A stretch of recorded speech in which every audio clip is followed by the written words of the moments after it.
عزيزي المستمع الكريم، كتب كلمات هذه القصيدة شاعر الوطن أحمد محمد بنه، وهي رد على كلمات المستغيثة مروة صبري، مع تحيات السفير شوافة.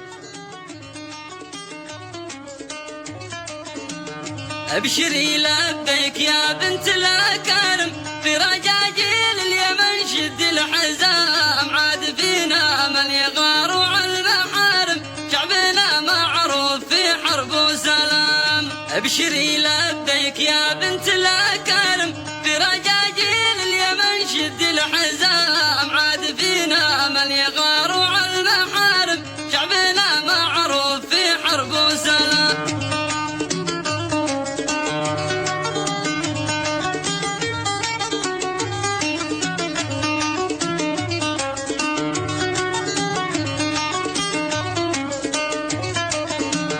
وينكم يا أهل الجنابي والمحازم، يا قبايل عرضكم والعرسام، عرضكم في السجن يا أهل العزايم، حرمته من حرمة البيت الحرام. أعلنوا استنفار من غرب التهايم، لعاد اللحف لأقليم سام، ومارب الحرة وصعده هي وباقم، لأرض البيضاء ندى للكل عام.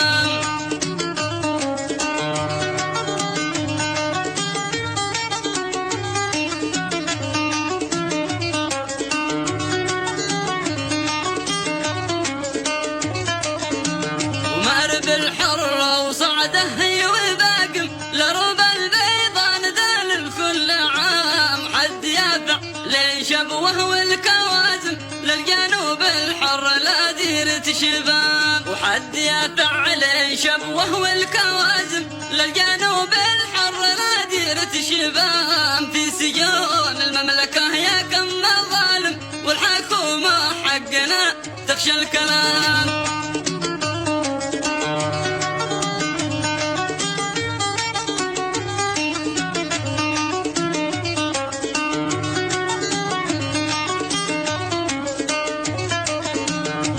سجون المملكة يا كم ظالم، والحكومة حقنا تخشى الكلام. بنتنا مروة سيرة حكم ظالم، عاد يشيل الشعب قيمة واحترام.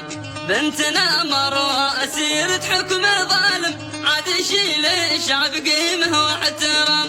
بنتنا مروة سيرة حكم ظالم، عاد يشيل الشعب قيمة واحترام.